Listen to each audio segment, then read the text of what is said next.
Two. All right. Who's that guy? Welcome. That guy Who's with that? the beard. I know. Not me. Oh, that's funny. You look great. That looks great.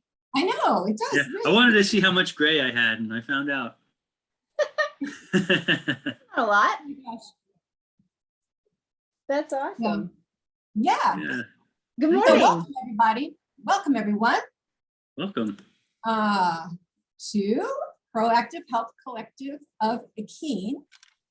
We have three of us on today, Dr. Jean Clerkin, Dr. Tisa Abatelli, and moi, Becky Montrose. Allison Millar is unable to be with us today. And She's helping a client in need. she is. And Dr. Matt is tending to a child in need. So we've got, yeah.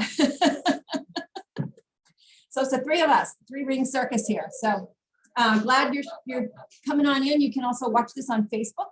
We're live streaming right now to the Facebook page of Proactive Health Collective of Keene. So if you want to watch there, you can do that.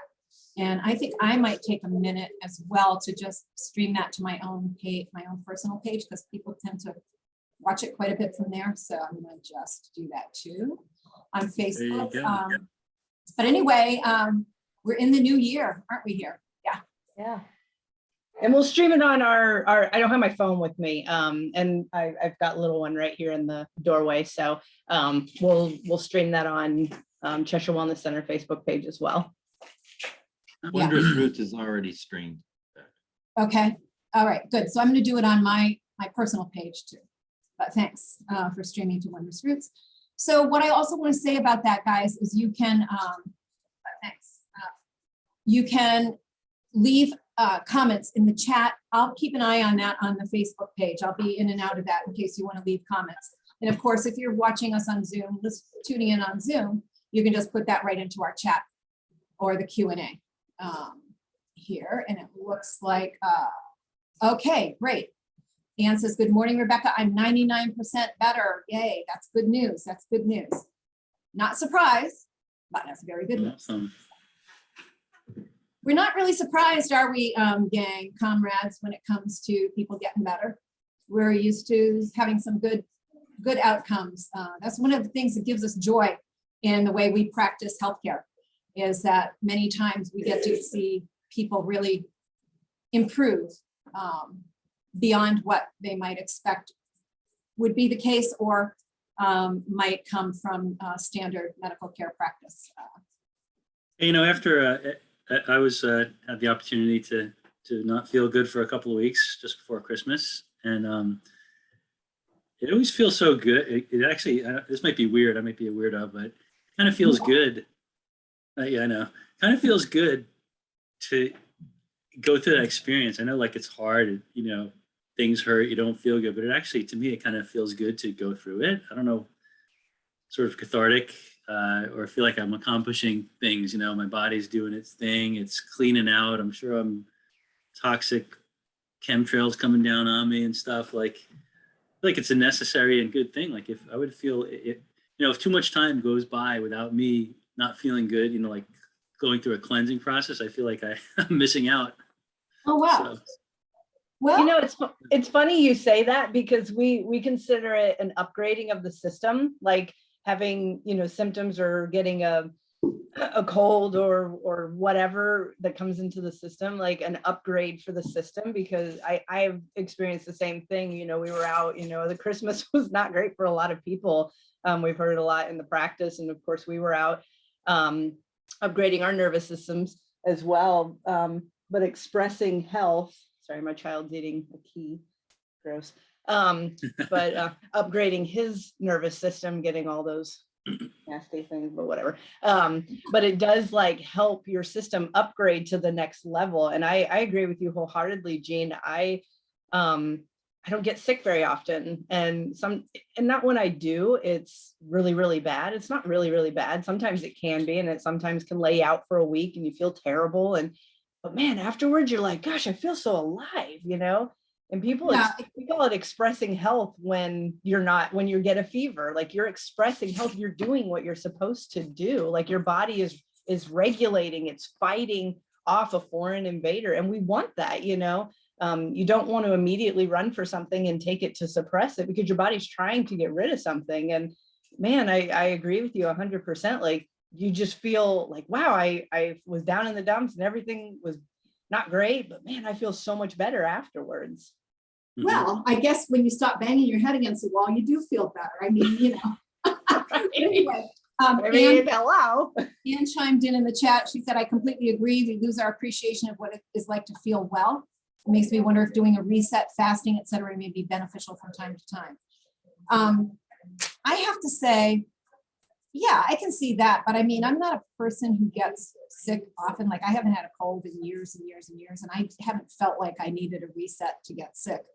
And I did get COVID. And it was fine. That was your and- reset. That was your I mean, reset. It was fine, but I don't feel like I needed a reset, and I just feel like I got it and I did pretty well with it because I knew what to do.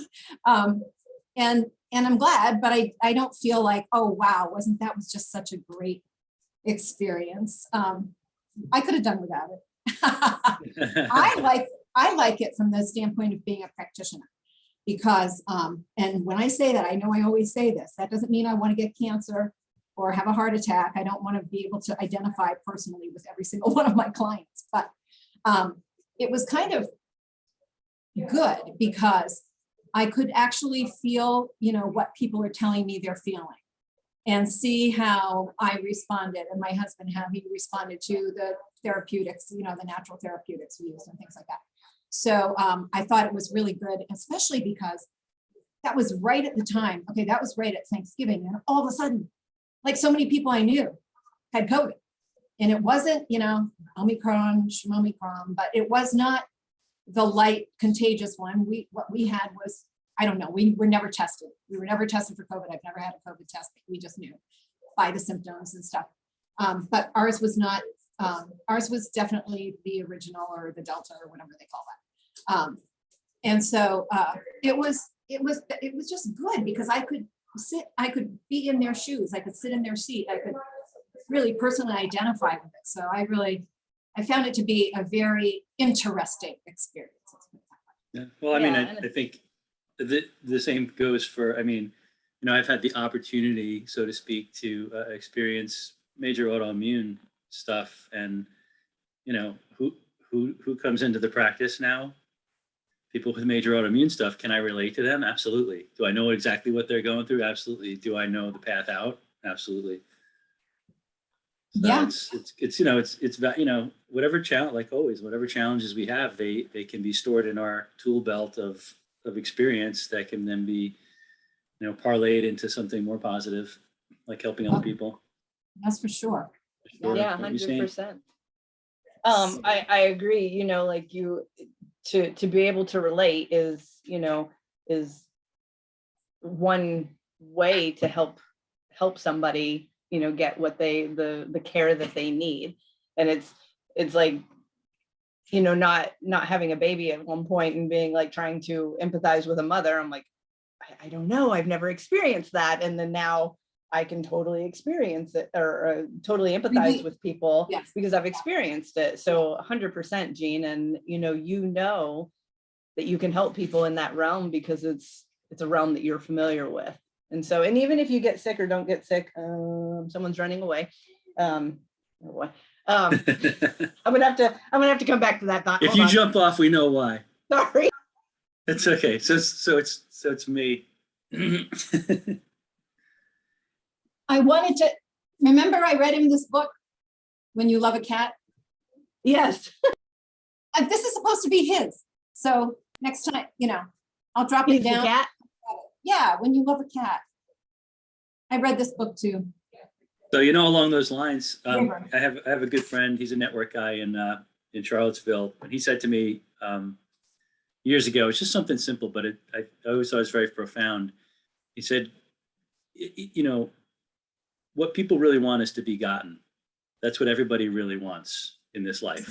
Oh, God, It's to be understood. to be gotten, to be understood. And if you think about it, like all of us, that's what we really want. We want to be understood. And that's what, that's when the protection has come down and you can be your true authentic self. You can be understood for who you are. And I think that's important. And it's also an important aspect of healing too, because when we're not that, then, I think it creates discord in the body, and that can, become disease and disease eventually. So, Well, and I Yeah. think that's what's missing a lot in in other realms of medicine, if you will, is like people come in and it's like, oh, I have this and this and this. And then all of a sudden they're just like, oh, we'll take this, this, and this. And then, next. And you see someone for 15 minutes and you really don't get heard or seen or gotten, and I think that's the benefit we have with our practices. And I know one reason why Allison revamped her care is because she wasn't able to see people the way she wanted to. Sorry, I have to run. Hold on. I'll be right back. Yeah, and I totally agree with that. I think, oh my goodness, don't you, Jean? I mean, that was a good point, because I see that all the time. People sit down and we're talking for an hour and a half to 2 hours. And it's like, I mean, I'm so fascinated. Like, I met with a client this week, long distance, and she works as River. My goodness, buddy, how are you? She works as as the head nurse in a prison, a male prison in Massachusetts. And I was so fascinated. I was so fascinated taking a look into her life and her work and everything. And I was interviewing her like she was on a talk show or something, because I was so fascinated. I said, you need to, like, every night, you should just write couple of paragraphs about something that happened and some interaction. I mean, this would be the most fascinating. And I had such an appreciation for somebody working the way she does, because she doesn't have much leeway. She doesn't have, like we do, she doesn't have much in her toolkit beyond what is given and allowed for these prisoners. And so to work within those constraints, and then to work, but some of the stories she told me were just so wonderful, and it's just very rich. But that's what I love about getting to actually know the person. And it's not just about, what are the reasons you're coming to see me, your thyroid or your this or your that. Let's just talk about those things. It's never that. It's always within the context of that whole person and their life. Right. And setting goals is one big way to channel that. What are you looking for? Are you just looking? That's what we ask all the time. Are you just looking to get rid of symptoms? Because if you are, this probably isn't the right office for you. If you're looking to get more out of life and really gain a different perspective, yes, symptoms are important. We don't want you to be in pain. We don't want you to have the headaches and the stomach problems and all that. However, you got to want more than just to get rid of all that. You got to, like, what do you want more of? If you were to take away the pain or the symptom, like, would you want to be able to Jean was saying that, Dr. Jean was saying that in our last session when you weren't here, but you were saying that, Dr. Jean, that you asked people to write out, to even, like, when you're deciding if this is going to be a good fit with you, and right at the destination. Who would you, if you didn't have headaches, if your digestive system felt better, if you weren't in pain, if you could sleep better, if you had more energy, then who would you be?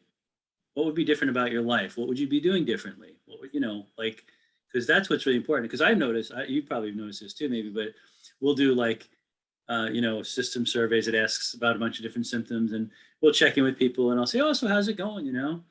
I'm doing okay. Any change? Well, not really. How about those headaches? Oh yeah, I don't have those anymore. Well, how about the digestive thing?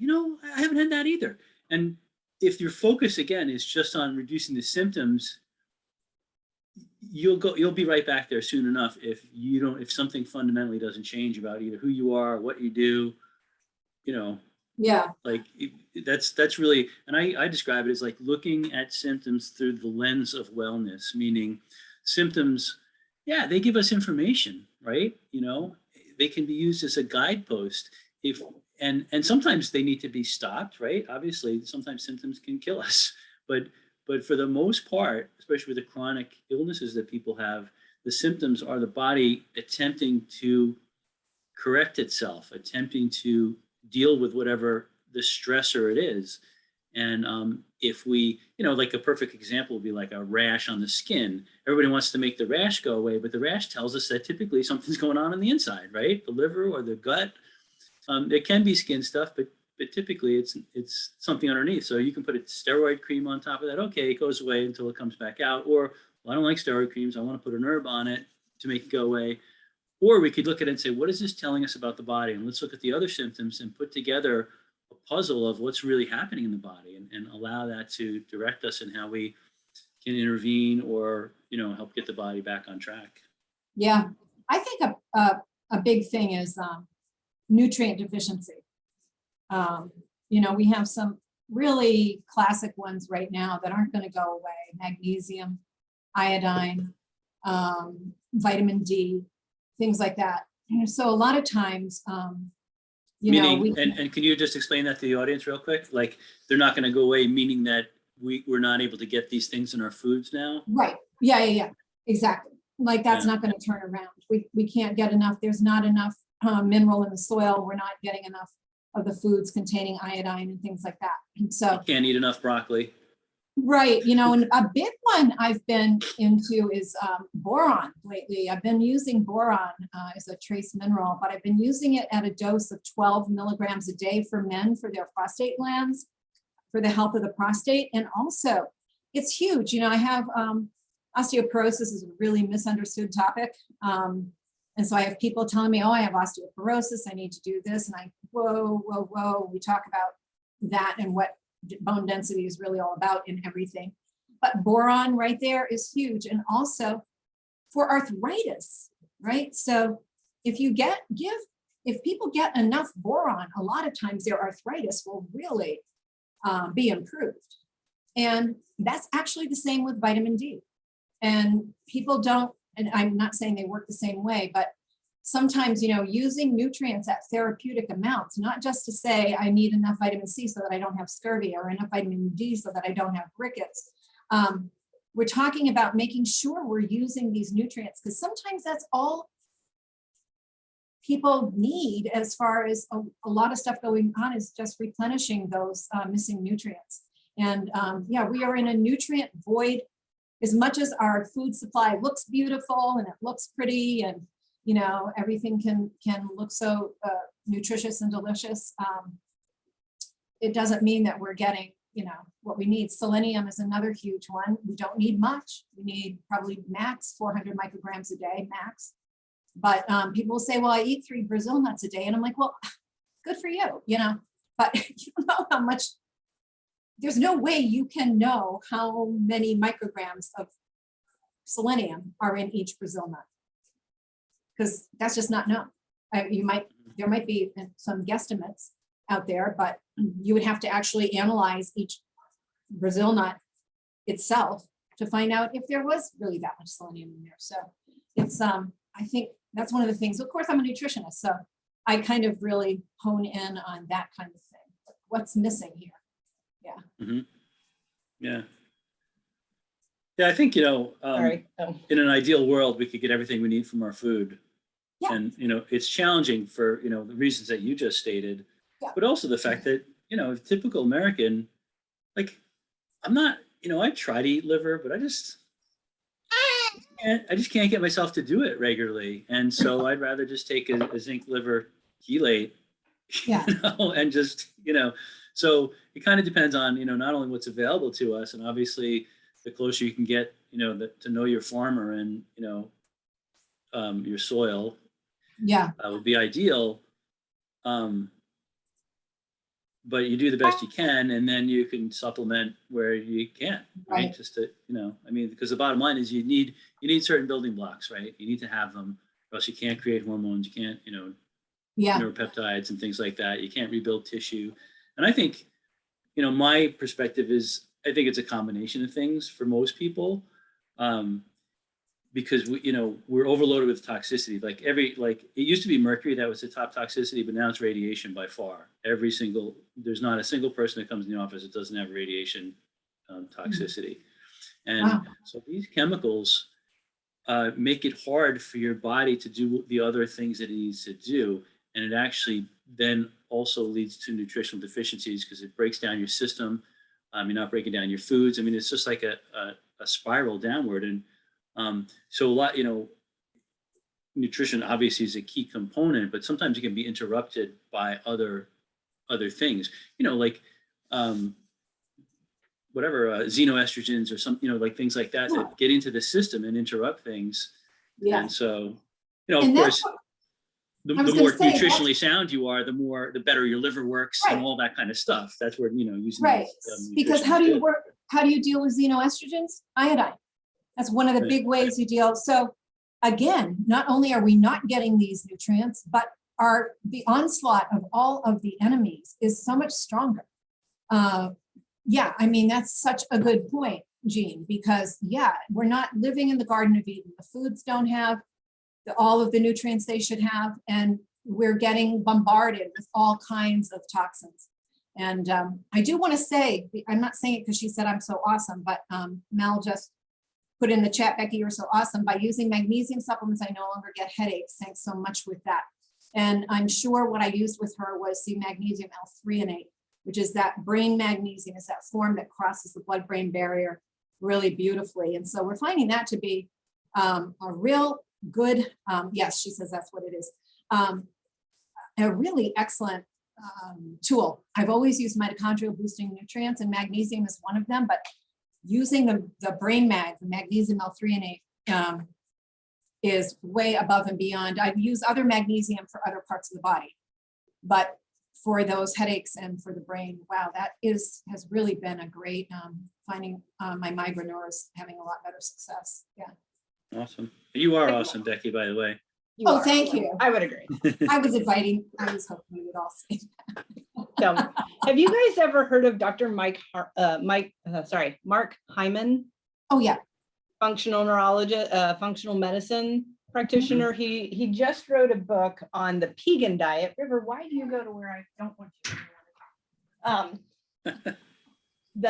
He wrote River a is book. running. Yes, right. He recently wrote a book called The Pegan Diet. It's like paleo and vegan put together, because he has friends who are paleo and he has friends who are vegan. And then he's like, well, then it just must be Pegan. And it's basically, we've been listening to this Audible for quite a while. And he was actually one of my big influences to get me to go into nutrition. The Ultra Mind Solution book that he wrote a few years ago really just like blew my mind. And that was before I was chiropractic and all that, but I was trying to figure out what I wanted to do. And essentially, let food be thy medicine, which it can be, but we have to talk about quality and organic and like lack of, glyphosate free, chemical free, because we get loads of toxicity because of how we are farming these days. And so, and everybody, his big thing is, the pharmacy, which is get the food from get your medicine from a pharmacy. The pharmacy with an F. The not a pharmacy with PH. an F. Yeah. Right. And so he's just very inspirational for me. And I introduced him to Matt, and Matt's been loving it. 1 second. And so this Pegan diet is like talking about, I call it the SAD diet, the standard American diet is just, we know this isn't new, highly processed preservatives, food additives, colorings, chemicals, sugars, all that great stuff that has made us super sick. And it's really, our diet is the problem, but our diet can be the solution. And again, the quality of what we do is important, or what we eat is really important. And I think and I know I've said this before, being up in New England, like where we are here in Keene, we have the luxury of local farmers who are very conscious about how they farm. And they're processing our food in a regenerative way rather than the traditional, farm, just plow, chemical spray, and never let the earth replenish. And I know there's a theory that's been going on, even Dr. Donald Epstein, who created Network Care, he is saying, we have about 60 harvests left on the planet. If we don't, and that's generous. Everybody, I hear around, that's kind of generous. And we need to really rethink how we treat the planet, because we're not getting the nutrients that we need from the food because of how we cultivate our agriculture. And it's really sad. What's All that? right. Walpole Valley Farms. Okay, so Walpole Valley Farms, they're ranchers, right? But the Okay. way they raise their animals, it's exactly done that way. They move their animals constantly. Great. And so different manure on the land, different ways of eating, doing all of that. They're amazing. But I just want to tell people, and I'm not making any money doing this, but it's really convenient for me. They just started a pickup here at Wondrous Fruits Okay. on Friday afternoons between 12 and 5. So if you get your order in to them online, it's free delivery for $75 or more. And they bring it here and you just come pick it up. And makes it really, and talking about, we just ordered beef liver. Dale was like, man, we haven't had beef liver in so long, and we used to love that with, bacon and onions and stuff like that. Organ meats are so good for us. But they Yeah. are so, the way they treat their animals is amazing. She was telling me, Jessica Martin, Jessica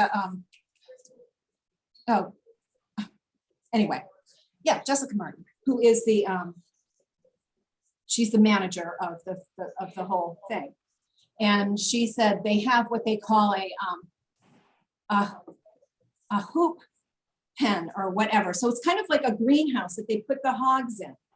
And so they're in there and they have like 2 doors that they can get out, and their food and everything is in there. They can get out and roam as they want. And then at night they bring them down just to the top of their back, so it keeps it warmer. But they'll keep them in like one of these for however long, I can't remember what she said. And then they move them to another one. And then they put seedlings in the one that's empty, and wood chips and things like that. And it changes the soil, and it changes things up, and it changes what they eat when they come back in.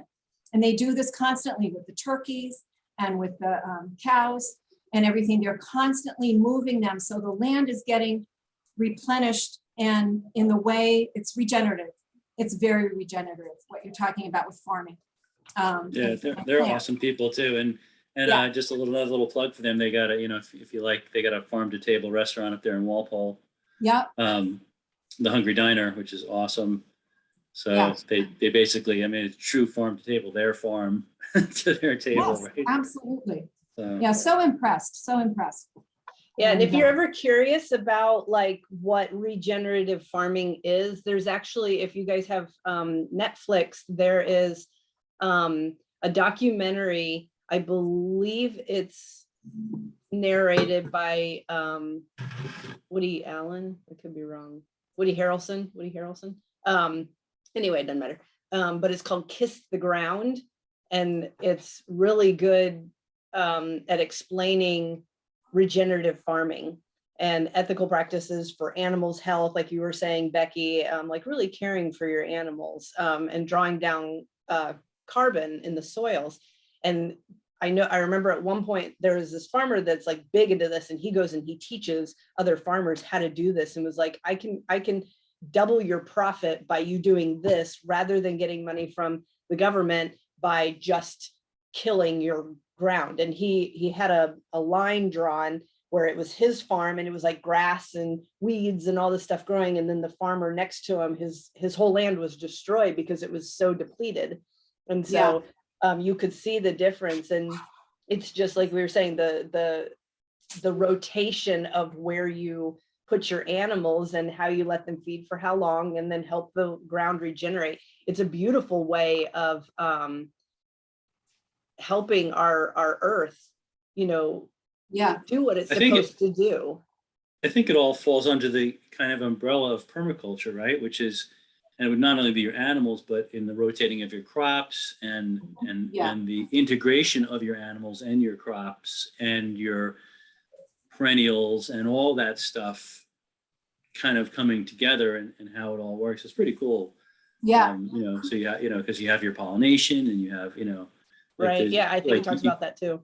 Yep, you can set up everything so that it's regenerative, but also feeds on itself. So you're enhancing your food supply, and it's just yeah, really the way to do it. It takes thought, a lot more thought than a huge machine, clear cutting a crop, and then like you said, throwing a bunch of chemicals down, and it's like what do they call it? Like a paper monster. Like they're propping this food up, but it's like hollow inside. Mhm. Yeah. Yeah, it's kind of like you ever heard of the rainforest hamburger?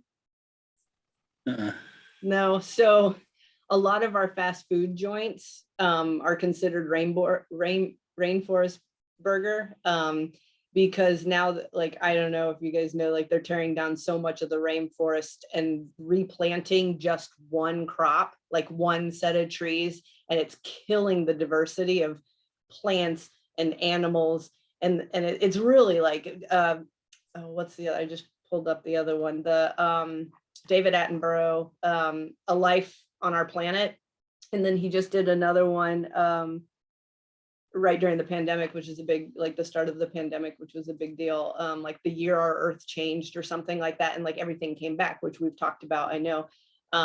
But you can see they do drone flying above the rainforest, and you see like the traditional rainforest, which is like vast and plentiful and thick, and like it has tons of bugs, it has tons of birds, tons of animals, tons of plants, which is like medicine. And then there's like this distinct drawn line, and then it's just like the same tree or something. I don't even know what the tree is, but they've planted more, but it's not diverse. So it's not creating life, it's just being stagnant basically. And they're killing a lot of the rainforest to open up that land to put cattle.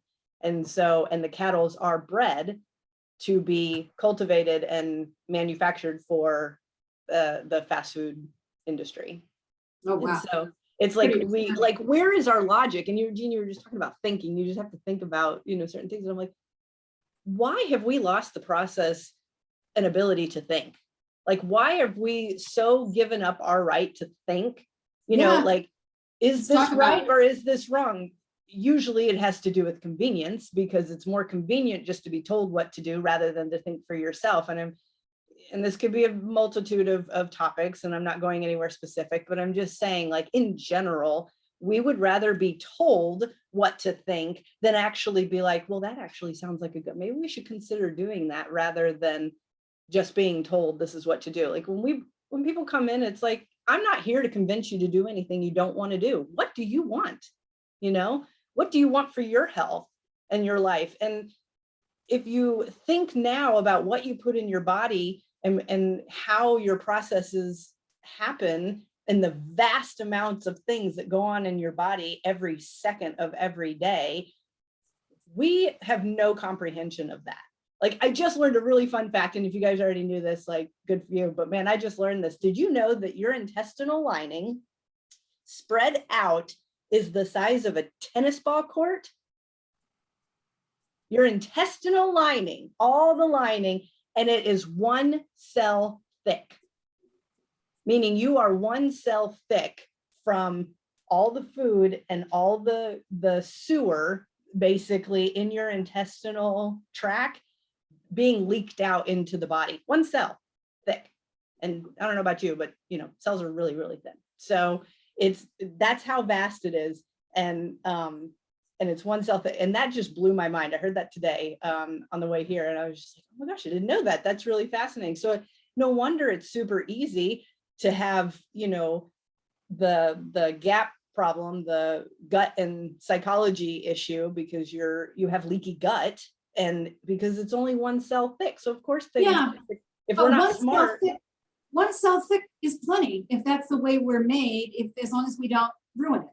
Well, that's what I'm saying. Like if there's holes in it and you have leaky gut, Yeah, it's right. enough. But if you're loading your system with toxic things like chemicals, even your thoughts, your food,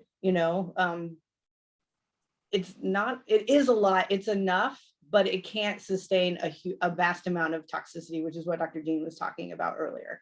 So, What you were just talking about just before that with, I was thinking about this the other day, so it's interesting that you mentioned it. Like the idea that, as in the 20th century, as we had more technology and more things come in, what happens? We all get more specialized. Like, and so, you do chiropractic, you do, this, you're a carpenter, and instead of like kind of before that, people would be more diverse because they had to do everything. Like you had to, grow your crops, take care of your animals, fix your shoes. So that, like everybody had to do everything, and it was hard. I think it was probably a hard life, right? Because you got to do everything. well, So hence the village. right.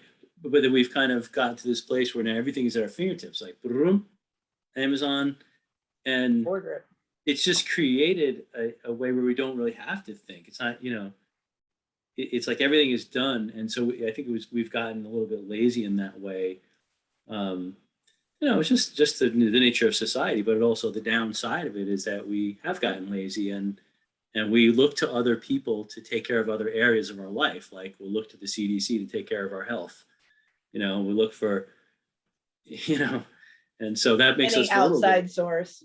Yeah, any outside source outside of ourselves to do that. So I don't know, it's just an interesting thing. And I don't know if you think about it, it's like, well, would you go back? Would you trade it? Would you go back to more primitive life where you had to work hard all day, every day, and there wasn't vacations to the Bahamas, and That pretty much sounds like my life. I mean, it's not physical work, but I don't vacation in the Bahamas and I pretty much work. you know what I mean? I'm just talking about I society in think- general. I think convenience is often, or technology, it leaves room for just more other work. You know what I mean? It just kind of shifts it a little bit. Yeah. But yeah. Do either of you, are you familiar with, does the name Chris Longest ring a bell? He's been on my radio program and he's been a guest on our Rise Up New Hampshire a couple of times. And he's one of these restorative, he's a guide for that kind of restorative stuff. He's fascinating. Yeah, And he is. he's very fascinating. He's right here in this area. Yeah, he gave us this like little bag of like fungus and stuff that you put around Yeah. your trees, and so Yeah. that it does its thing. It's like really cool stuff. It's really cool. I remember back, this was probably like in the early 80s, maybe around where I lived in New York, there was a huge, like the tent caterpillars and the gypsy moths, like the caterpillars were just all over the place, and they were just eating up all the trees, and everybody's like, oh my God, the trees, there are all these little leaves. Everybody was concerned that all these big oaks would die. And then the trees developed a fungus that killed the caterpillars. It was so awesome, like how nature balances itself out there. I don't know why I thought about that, but Yeah, but it's an interesting thing to that's share. really interesting. Yeah, and I wish we could have had that kind of, with this whole COVID thing, I just wish that we had a little bit more faith in how nature takes care of things, and things, things like this happen, and then just leave them alone, and they work their way through, and there we go, and life moves on, instead of bringing the whole entire world population to a screeching halt. I mean, the whole world to a ridiculous place. Yeah. We should have just. So here we are now. We were talking, I think we were going to talk about cardiovascular stuff because, a lot of the aftermath of all this is for people, not only from, potentially a virus itself or COVID or something, but also, from those who are vaccinated. We've got some cardiovascular challenges that a lot of people are probably going to be having. Yeah. It seems that way. It seems like it's heading that direction. So Definitely. I mean, we know that it can cause, hyperclotting, strokes, heart attacks, things like that. And I just had to, one of my clients asked me to find something for her because she keeps getting pressured to get the vaccine, and she has a blood clotting issue. I have her on 3 proteolytic enzymes because she gets these, and it's all recognized in her medical chart. And so she's using serrapeptase, nattokinase, and levokinase. And this is under control, but at the same time, she's being told you have to get these shots. You have, no, you're not, she doesn't, it's not about her job or anything. It's just even the peer pressure. It's just even your doctor's pressure telling you that, this is what you need to do, and constantly feeling like you need to have an answer. And so, I did find this one paper, not that there's not that there's only one, there's a lot there, but you have to really look for the real information, because when you try to search for this, they try to downplay everything. But if I go to, I think I saved it here. And it is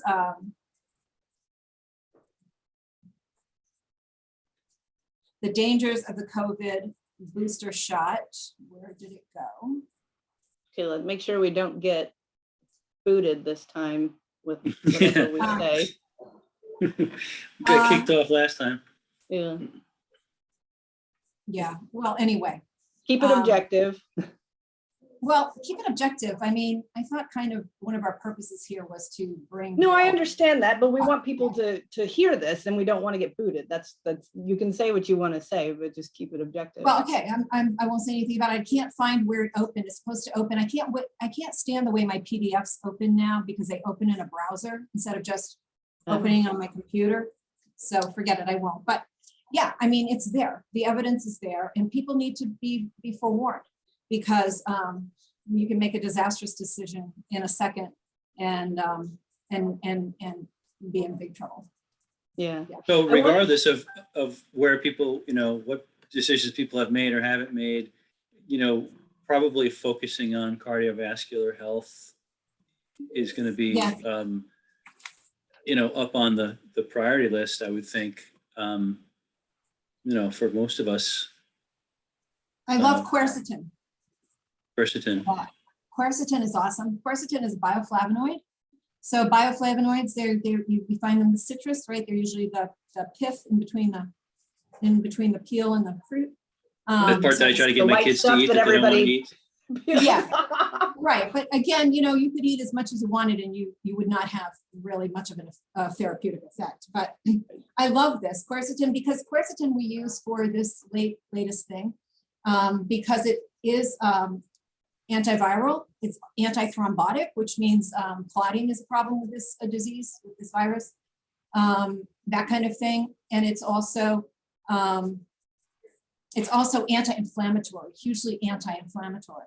But when it comes to your cardiovascular health, and like everybody needs to think about their cardiovascular health. The heart takes a beating, pun intended. Literally. But it does, like year after year after year, second after second, you're just constantly, and this is pressure on those, on the vessels surrounding and on the heart itself. But There's no rest for the heart. no. Flavonoids have been proven to be active against hypertension, high blood pressure, inflammation, diabetes, and vascular diseases. Quercetin exhibits significant heart-related benefits as inhibition of LDL oxidation. So that's when the LDL cholesterol turns rancid. Endothelium-independent vasodilator effects, right? So you're getting the I think of nitric oxide, right? Just the vessels being dilated and opened up. Reduction of adhesion molecules and other inflammatory markers, the protective effect on nitric oxide and endothelial function. So that's the lining of your arteries. Under conditions of oxidative stress, which we're all under right now because of all of the toxins and the pollution and the radiation and everything we're with all the time. Preventing of neuronal oxidative inflammatory damage and platelet anti-aggregate effects. Okay, so that's like one nutrient, quercetin. And it has all of these effects. It's really wonderful. It says the role of quercetin and its derivatives. This was published in the European Journal of Medical Chemistry in 2018. The role of quercetin and its derivatives may go beyond their existence in food and has potential as a lead molecule in drug development programs. Yay! So there we go. But just Yeah. take your quercetin. Manipulate it right? just enough so you can patent it, you know? Yeah. We'll just modify it. a We little bit. we could put make that a lining drug out right of there this. between the fruit and the skin. We did that. Well, if So you that's can- really good. I If you also, can patent a human being anymore, then you can patent a fruit. yeah, and here we Ryan. have how to clean your arteries with one simple fruit, and that is, can you guys guess? Starts with a P. I was gonna say pomegranate, but Yep. yeah, pomegranate. Yeah. Reduce levels of oxidative stress, reduce monocyte protein 1 associated with inflammatory processes within the arteries, reduction of lipid accumulation in the heart muscle, reduced macrophage infiltration in the heart muscle, reduced levels of monocyte fibrosis in the myocardium, reduced cardiac enlargement, and reduced ECG abnormalities. It's really, again, this is pomegranate. It's pomegranate juice consumption for 3 years by patients with carotid artery stenosis, reduces common carotid intima media thickness, blood pressure, and LDL oxidation. This is one of the really well-studied fruit. Mm. And again, you can easily pick up pomegranate juice. Usually can get a really good concentrate, and make sure you're getting that every day. You can do this also in supplement form, but I love things like this that are a couple of simple things. It's not like you have to take 10 different things, right? But have a couple of things. And I think people really need to be careful with their cardiovascular system. Right. Yeah. And the things you put in effect, you know, like we're saying, we're talking the one contributing factor to almost all preventable diseases is our diet, right? And so getting the nutrients, the pomegranates, you know, it's being conscious and thinking about it in a different way, not making it a chore. Because so many people are like, well, I can't eat healthy because it's not convenient, you know, again, the whole convenient factor, or it's too expensive to eat organic. Well, I'll tell you what, it's way more expensive to not eat organic. You know, the outcomes or the benefits outweigh the risks and the cost, you know, early on. It may take a little bit more out of your budget, but it's definitely gonna, you know, it's gonna cost less in the long run, especially with medical bills and medications and insurance costs and everything. I mean, we all buy into the insurance, and yet who really does get to see it except for the sick people who actually utilize it? Like, Yeah. we pay a lot of money every month for insurance and never use it. You know, Right. I am always on the mindset of the catastrophic. What if something crazy were to happen? Thank goodness I have insurance. But for the day to day, that's in my control. That's my responsibility, not the insurance's company to fix my bad choices.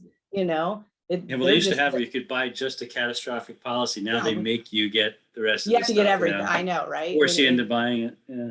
I know, and we could go on a downward trail with that, but it's like, pick your battles, you know. You're still going to have to invest, right? Because it is part of your health, and invest on the things that you can and the choices that you can make now. Someone just posted in the chat, I believe it was And about the and rebound. about the rebounder, Yeah. like it's a mini trampoline that you jump on. I don't know Yeah, if you yeah, guys yeah. are familiar with Tony Robbins, but he's a big proponent of that, and that's your lymph system. So it helps Right. lymph circulation. Jumping on a mini trampoline, like you don't have to like jump. But No, it's like if you getting the do jump on- cardiovascular. If you No. jump on it hard, that's exercise, but it does nothing for the lymph. So Right. the rebounding is a gentle bounce, and it opens the valves in the upper thighs, and that lymph moves. It is actually part of an anti-cancer regimen when Oh, somebody wow, has cool. cancer. Oh yeah, it's amazing. it actually, they can measure that the macrophages increase, your white blood cells increase after a session. And it is recommended that people with cancer rebound for 5 minutes every waking hour. And even if somebody's frail, if they sit on the rebounder and somebody gently bounces behind them, they will get the same effect. And a lot of these rebounders come with, handles. bar. They're very stable. You can cover them up and put them under the bed or what, put it away very compactly. Mhm. But it is really an amazing approach to health. And because it's anti-gravity, it does really tone the whole body, because every time you kind of go down below gravity and come back up, even your abdominal muscles will tense. Everything will tighten quickly. That's what I'm going to do. I've been thinking how to get exercise back in my life. Thank you. And I gave my rebounder away years ago to a client who had cancer. And she had 2 little kids, and boy, were they happy when I dropped that off at the house. But that's what I'm going to do. That's going to be so easy, and it's fun. Maybe we should all get one and do an exercise demo? machine, and like everybody's like get one, and then like that he won't do it. do our. No, I got one. You Oh, got you got I one. have one. Yeah. Yeah, Okay. and it's easy on the joints too. Like Right. running's really hard, and you can't Well, run. that with for me, ice. when I couldn't do anything, a rebounder is something I could do because I couldn't do Yeah. anything else. Yeah. Right. So I'm going to order one on Amazon right after we get off, and then I won't have Good, to we should my do time that, to and go then out. like no, go down to Walmart instead. and tell and share our experiences over the course of like maybe a month or so. Like All if we all right. got one by Yeah. the end of January, and then started in February. Have and be like, a rebound challenge. So to the speak. rebound challenge. We could. I'm telling you right now, I was thinking about getting back into Pilates, and I'm like, I just don't want to do that. And then I'm like, well, but that would be great. And that would be fun and easy and over pretty quick. And I'm going to try it. I'm going to do it. Thank you, But Anne. there's, I think you started something here. There's a lot of things that one can do on a budget. Certainly like with the organic thing. Yeah, food can be expensive, right? But you can pick and choose your battles, and certainly it matters more in some foods than others. Your Dirty Dozen, Clean 15 type thing. I would also say you don't have to eat that much, right? You don't eat less. Right. You don't, Most people probably everybody eat doesn't half of need to what they have a- eat. Everybody doesn't need a steak. Make a beautiful stew. And that's how large families fed themselves back in the day, Whole Foods. They weren't wealthy people. I have tons of clients. who That's how grew we up- feed ourselves. not wealthy, but large families. And they grew their own stuff. They made soup. Somebody shows up, you add more water to the soup, a little bit more seasoning or whatever, and eat less. It was so funny because Forrest Sundstrom, who produces the radio program I'm on, he won't mind me saying this. He's been a guest on. He's been very upfront about this, but he found out he was type 2 diabetic, and his HbA1c was at 11.9. It's supposed to be like, I think the top is around 6. And he was freaked, and they put him on metformin, and then he just took the bull by the horns, and he recorded. He figured out he was getting. Well, he's tall. He's a big guy, 6'4", but he was eating 9,000 calories a day, and he brought his caloric intake down to 1,500 a day for a man 6'4". I mean, he's lost like 75 pounds. He looks amazing. His HbA1c is 5 something. And wow. I mean, he just totally reversed his type 2 diabetes. But when he and his wife were here a few weeks ago, he said, I know why people, eat crap, because it's really inexpensive. I mean, bad food is really cheap. And I said, yeah, but when you take it into consideration with your health and how much then you've got to spend on your health care and stuff. And he goes, yeah, well, that's really true. So again, it's kind of like eat better, eat healthy, and you don't have to eat so much. You don't have to be eating all the time, Yeah, It's definitely. interesting when you say that. There's something. Are you guys familiar with Seth Godin? He's just a writer. I don't know exactly his whole background story, but he writes a bunch of things, little blurps during the day.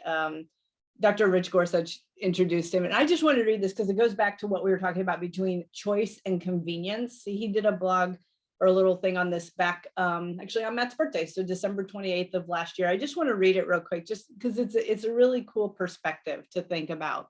So choice versus convenience. So you have more than 1 billion choices online. Just a few clicks and you could be just about anywhere. And then he says, thank you for reading this today out of all the choices that you've had. What did you have for lunch yesterday? Of all the lunch choices in your possible universe, what was it your first choice? Was it the best choice? So just to consider. And when someone tries to take our freedom of choice away, it's a problem. And yet we have far more choices than we realize. In school, we're bound by the course catalog, the schedule and the requirements of a degree. But even there, we have more freedom than we imagined. The organizations we could have started, the projects we could have launched, and the people we could have connected. So it's convenience that holds us back. And this is what we were saying. And it comes in many forms. So social convenience. It's easier to sit through a boring cocktail party or a meeting than it is to tell someone you don't want to come. Physical convenience. Things that are handy are much more likely to be chosen than the ones that require us to move somewhere to get them. Intelligent and intellectual convenience. Change makes us uncomfortable. We all know that. Sunk costs are hard to ignore. Possibility comes with agency, and agency comes with risk. Financial convenience. It is cheaper in the short run. If it's cheaper in the short run, we're more likely to choose it, even if it costs satisfaction, opportunity, or cash in the long run. Cultural convenience. A combination of all these becomes culture like the status quo and reminds us of this regularity. So if we saw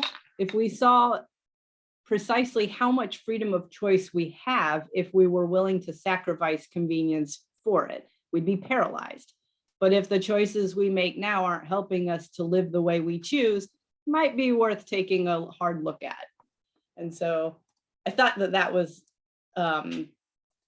pretty convenient with Yeah, when you're talking about the with our culture, conversation today. What? it really applies to our system, our what we call the healthcare system, because there's a culture there, and the culture is, my insurance company tells me what I can do with my health. Yeah. And that's the culture, and it's more convenient, in a lot of the areas you mentioned, financially convenient and all that, even though it doesn't serve you with chronic disease, right? Obviously, insurance serves us when we have a major event, right? Totally there. When it comes to the chronic things, the system itself is that culture you're talking. It's become a culture. It's what has allowed all of this that has just happened to happen. Is that culture that was created, that started about 100 years ago, and it's been cultivated over that time. Yeah. Interesting. Yeah. So we have a choice. Do we choose the less convenient, which is going to benefit us in the long run, or do we continue to run on the short conveniences and actually cost us more in the long run? Well, I'm actually checking out the different rebounders, choosing which one I'm. Sorry. She's on it. Back to the I'm on it. rebounder. Let's. Well, what's really funny is back in the day when I was like a major workaholic person, my daughter laughs. She's to this day, she came down and I was in the family room one day and I was like, the music was blaring and I was like on the trampoline, but I was not doing the lymph bounce. I was like, boing, boing, boing, boing, boing, boing, boing. And she says to this day, she laughs whenever she has that image in her mind of me bouncing on the trampoline. So I'm going to bring that back. Bring it back. Let's bring the 80s. Is it the 80s? Was that a big thing in the 80s? Oh gosh, The probably. trampolines, like Susan Yeah. Sarandon or Susan Well, Summers. I did it more because I found out about it for people with cancer. That's how I found out about it. So that was probably in the 90s in my life. Okay. Maybe But I'm on it. I'm already looking at the different options. Awesome. Great. So next time we get on, which is gonna be a couple of weeks, right? Yeah. Yeah, it should be 2 weeks. we can all get our rebounders and we can rebound for the show. Demonstrate, yeah. I want one. I know we were actually looking at it for Christmas. So we thought we were gonna get one. We ended up buying a house cleaning service, which ended up biting us in the butt as well. 'Cause you- Yeah.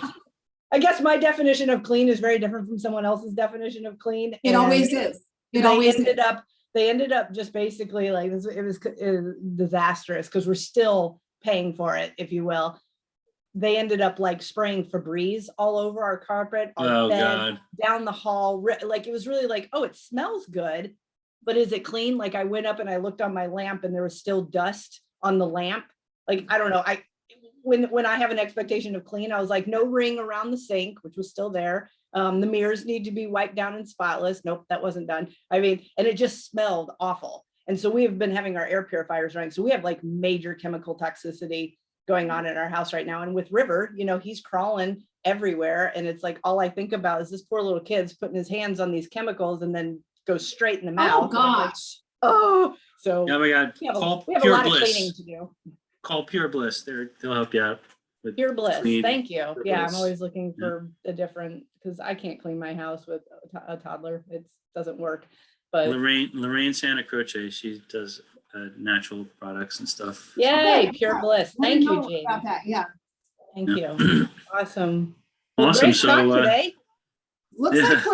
looks like we're about to wrap up here, right? 12:01. Yeah. I don't know. What are we talking Um, about today? Did we talk about anything? We talked about everything. Yeah, Takeaway, choice versus convenience. Choose wisely. There you go. A lot more we Okay. can talk about that. You know, I wanted to get into, maybe we can talk about this another time. We were kind of like leaning into cardiovascular a little bit. But just the thought of like, you know, beyond the biochemical, you know, how does, you know, being disconnected or an aching heart or a damaged heart or a you know, emotional traumatic thing affect their cardiovascular health? yeah. Well, what's really interesting is like, we make this formula, well, I formulated this comfort and joy, and it's hawthorn berry. It's plants that are really good for the physical heart, but it is amazingly comforting to people who have lost, you know, are going through a crisis or just lost somebody or really grieving. And I think that that's kind of exactly what we're looking at, is that, isn't that interesting that these plants that are so good for the physical heart comfort Look you like a in your heart. emotional heart. Yeah. But I Well, would that's venture a to great, it's a great segue into next month, which is Valentine's. February, which is Heart Health Month. Valentine's. Yeah. Good. And I venture to say, you know, like, again, with all that's gone on in our culture and socially speaking, there's a lot of heartache. You know, There is so much. Oh, yeah. Oh, So yeah. much division between loved ones and people. So Really hard. probably thank you, a lot we can everyone. uncork there, right? Yeah. Great segue into next episode. Okay, so we'll be back in 2 weeks. Is that what it is? 2 weeks? I don't know what exactly date that It is. will be. We do the first and the third. The 4th. Fourth. Friday the 4th. February 4th. Okay. Perfect. All right. Thanks, right. everybody, for joining talk, us. We everyone. really appreciate it. And Happy nice Friday. seeing you too, comrades and colleagues. And have a great weekend, everybody. You too.